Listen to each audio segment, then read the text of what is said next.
अस्सलामु अलैकुम वरहमतुल्लाहि वबरकातुहू। अल्हम्दुलिल्लाहि वहदह वस्सलातु वस्सलामु अला मन ला नबिय्य बअदह, अम्मा बअद। क़ाल अल्लाहु तबारक व तआला फ़ी कलामिहिल मजीद वल फ़ुरक़ानिल हमीद। फ़अऊज़ु बिल्लाहि मिनश शैतानिर रजीम। बिस्मिल्लाहिर रहमानिर रहीम। क़ुल लन युसीबना इल्ला मा कतबल्लाहु लना हुवा मौलाना व अलल्लाहि फ़ल्यतवक्कलिल मुमिनून। मुअज़्ज़िज़ नाज़रीन, आज पूरी दुनिया के अंदर एक वबा, एक बीमारी आम हो गई है, फैली हुई है, जिसे कोविड-19 कोरोना वायरस का नाम दिया गया।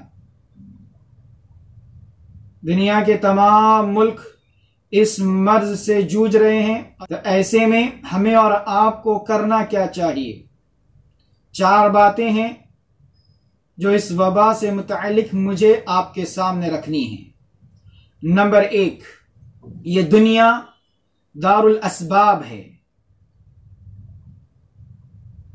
यहां खैर को हासिल करने के लिए सबब इख्तियार करना पड़ता है, शर से अपने आप को बचाने के लिए सबब इख्तियार करना पड़ता है। इसे आप एक मामूली सी मिसाल के जरिए भी समझ सकते हैं। बारिश हो रही है, अगर आप बारिश से बचना चाहते हैं तो आपको छाते का इस्तेमाल करना पड़ेगा, या रेनकोट का इस्तेमाल करना पड़ेगा, या किसी छत का सहारा लेना पड़ेगा। तभी जाकर अपने आप को बारिश से बचा सकते हैं। अगर आप रिज़्क़ हासिल करना चाहते हैं, माल हासिल करना चाहते हैं, तो आपको मेहनत मजदूरी करनी पड़ेगी, काम काज करना पड़ेगा, तब जाकर आपको माल और आपकी रोजी मिलेगी। दुनियावी मामलात के अंदर हम इन चीज़ों का अच्छे से समझते हैं।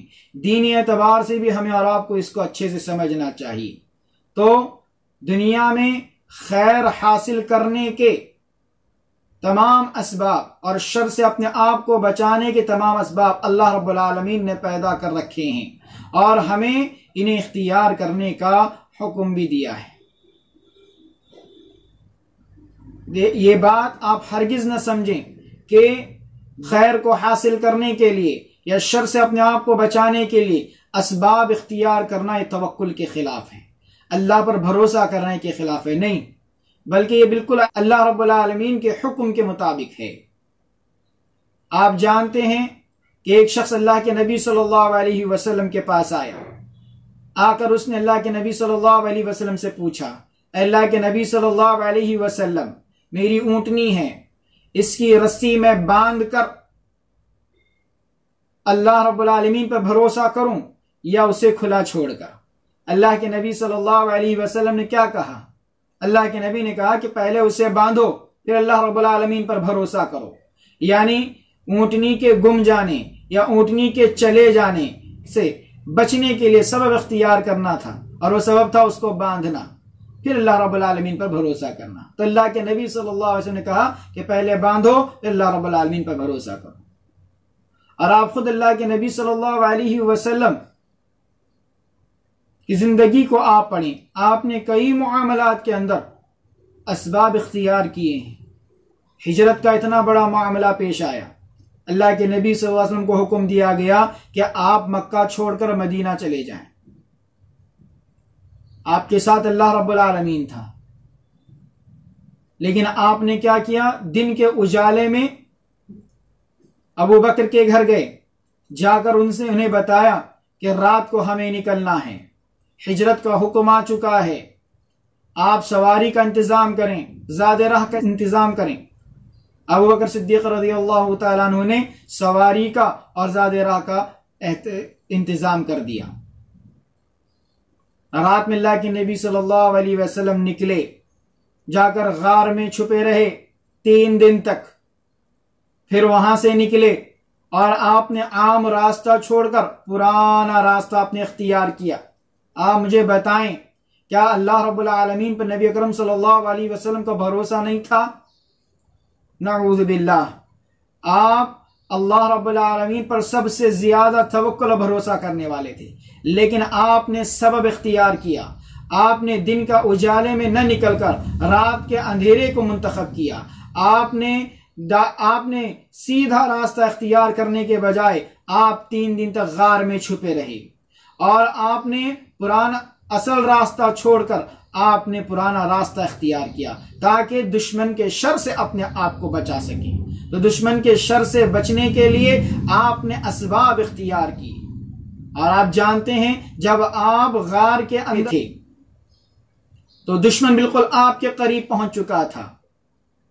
ऐसे में अबू बकर सिद्दीक रज़ियल्लाहु ताला अन्हु ने कहा कि हम तो पकड़े जाएंगे अगर नीचे झांक ले। अल्लाह के नबी ने फरमाया, क्या फरमाया? जिन 2 लोगों का तीसरा अल्लाह हो, उसके बारे में तुम्हारा क्या ख्याल है? आप जरा बताएं, क्या अल्लाह के नबी सल्लल्लाहु अलैहि वसल्लम ने गार से बाहर निकलकर दुश्मन के सामने खड़े होकर यह बात कही? नहीं, आपने अपने आप को गार में छुपाए रखा, दुश्मन के शर से बचने के लिए सबब इख्तियार किया। फिर आपने कहा कि अल्लाह रब्बुल आलमीन है हमारे साथ, अल्लाह रब्बुल आलमीन हमारी हिफाजत करेगा। तो सबब को इख्तियार करना ये अल्लाह रब्बुल आलमीन के हुक्म की भी तामील है। नबी अकरम सल्लल्लाहु अलैहि वसल्लम के हुक्म को मानना है और खुद नबी सल्लल्लाहु अलैहि वसल्लम का तरीक़ेकार रहा। इस तरह के बेशुमार वाक़ियात आपको नबी सल्लल्लाहु अलैहि वसल्लम की जिंदगी से मिलेंगे जहां आपने सबब इख्तियार किए हैं दुनिया के शर से अपने आप को बचाने के लिए, लोगों के शर से अपने आप को बचाने के लिए और खैर को हासिल करने के लिए। तो असबाब का इख्तियार करना यह गलत नहीं है, बल्कि असबाब को इख्तियार करके असबाब पर भरोसा करना यह गलत बात है। और आप जानते हैं, उमर रज़ियल्लाहु ताला अन्हु के जमाने में भी वबा फैली थी। बड़े बड़े सहाबा उस वबा का शिकार होकर इंतकाल कर गए। फिर अम्र इब्न अल-आस रज़ियल्लाहु ताला अन्हु वहां के अमीर बनाए गए। तो उन्होंने लोगों को क्या कहा? उन्होंने लोगों से कहा कि यह बीमारी एक आग की तरह है और आग का ईंधन होता है, जिसमें जितना उसमें ईंधन डालेंगे वो आग उतनी भड़कती जाएगी। तो फरमाया कि इस बीमारी, इस वबा का ईंधन लोग हैं। वो जितना आपस में एक दूसरे से मिलेंगे उतना ये बीमारी और फैलती चली जाएगी। इसीलिए आपस में जुदाइयां डाल दो, दूरियां इख्तियार करो और पहाड़ों में जाकर सुकूनत इख्तियार करो। उन्होंने ये सबब इख्तियार किया, दूरियां रखी आपस में एक दूसरे से और जाकर पहाड़ों में सुकूनत इख्तियार की। अल्लाह रब्बुल आलमीन ने इस बीमारी को उठा लिया। तो असबाब को इख्तियार करना अल्लाह रब्बुल आलमीन का ये हुक्म है।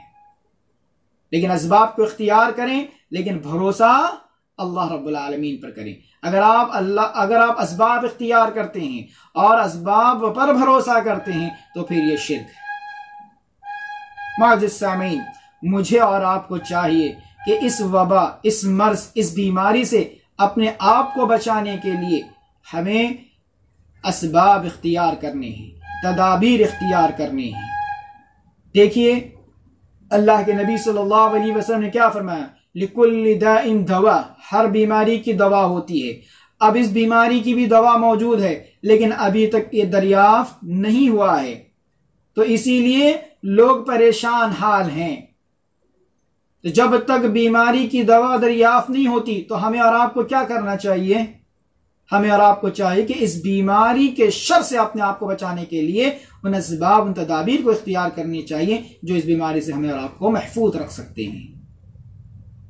और आज जो सबसे बड़े असबाब हमें और आपको इख्तियार करने का हुक्म दिया जा रहा है या मशवरा दिया जा रहा है, उनमें सबसे पहली चीज लोगों के दरमियान दूरी इख्तियार करना, सोशल डिस्टेंसिंग इख्तियार करना। यानी लोग 1 मीटर दूर, 6 फुट दूर, यानी दूरी इख्तियार करें, एक दूसरे से गुफ्तगू करते हुए, दूसरे से मुलाकात करते हुए एक दूसरे से दूरी इख्तियार करें। और उसके अलावा ग्लव्स का इस्तेमाल करें और बार बार अपने हाथों को पानी से धोया करें, साबुन से धोया करें या फिर डेटॉल से धोया करें या फिर सैनिटाइजर मिल रहे हैं उनका इस्तेमाल करें। हाथों को अपने पाक साफ रखें। और ये जरासीम नाक के जरिए, मुंह के जरिए, आंखों के जरिए जो है हमारे अंदर दाखिल होते हैं, इसीलिए जो है हमें मास्क का इस्तेमाल करना चाहिए। और याद रखें, अगर आप काम काज के लिए जा रहे हैं तो काम से जब आप लौटें घर पर तो सबसे पहले अपने हाथ पैर धो लें और उसके बाद अपने उन कपड़ों को उतार दें और धोने के लिए डाल दें। और खुसूसन खवातीन जो उनके हाथ में दस्ताने होते हैं, जो उनके पैर में जो है सॉक्स होते हैं और जो उनका अबाया होता है, उनका जो नकाब होता है, आप बाहर जाती हैं, 1 या 2 होने की वजह से हो सकता है आपको मुश्किल का सामना करना पड़े, लेकिन पहली फुर्सत में जब आप काम से बाहर से वापस आए तो अपना अबाया, अपने दस्ताने, अपने जो है सॉक्स और अपना नकाब वगैरह धोने के लिए डाल दें। ऐसा ना करें कि पहन कर गए और बोले कि थोड़ी देर के लिए हम तो गए थे और ला करके अटका दिया और अगले दिन फिर वही पहन कर निकल गए। नहीं, इससे हो सकता है आपके लिए नुकसान हो या आपकी वजह से दूसरों का नुकसान हो। तो ये कुछ काम है जो हमें और आपको, या इसके अलावा और भी असबाब हैं जो बताए जा रहे हैं, हमें इख्तियार करने चाहिए। याद रखें, आपकी तरफ से अगर किसी को खैर नहीं पहुंचता तो शर भी किसी और को ना पहुंचाएं। आपकी वजह से किसी और को तकलीफ और परेशानी नहीं होनी चाहिए। अगर आप लापरवाही बरतेंगे और आपकी वजह से किसी और को तकलीफ होगी, किसी और को परेशानी होगी, तो याद रखना अल्लाह रब्बुल आलमीन इसका हिसाब आपसे लेगा। हमें और आपको चाहिए कि इस वबा, इस बीमारियों को लेकर सबसे पहला काम जो करना है, दुनिया दारुल असबाब है, इसीलिए यहां शर से अपने आप को बचाने के लिए, खैर को हासिल करने के लिए जो असबाब अल्लाह रब्बुल आलमीन ने बना रखे हैं उन असबाब को इख्तियार करें और भरोसा अल्लाह रब्बुल आलमीन पर करें। दूसरा, अपने गुनाहों पर नादिम और शर्मिंदा होते हुए अल्लाह रब्बुल आलमीन से तौबा तलब करें, इस्तिग़फ़ार करें। तीसरा, अल्लाह रब्बुल आलमीन से इस बीमारी की नजात के लिए दुआएं करें, कसरत से रो रो कर अल्लाह रब्बुल आलमीन से दुआएं करें। और चौथा, इस बीमारी की वजह से कई लोग परेशान हाल हैं, उनकी परेशानियों को दूर करने की कोशिश करें, उनकी खबरगिरी करें। अल्लाह रब्बुल आलमीन मुझे और आपको इन तमाम बातों को समझने वाला बनाए। अल्लाह रब्बुल आलमीन दुनिया से जल्द इस बीमारी का खात्मा कर दे। अल्लाह रब्बुल आलमीन इस बीमारी और मुसीबत और परेशानी से हम तमाम को नजात अता करे। आमीन। व आखिरु दावाना अनिल हम्दुलिल्लाहि रब्बिल आलमीन व मा अलैना इल्लल बलागुल मुबीन। अस्सलामु अलैकुम व रहमतुल्लाहि व बरकातुहू।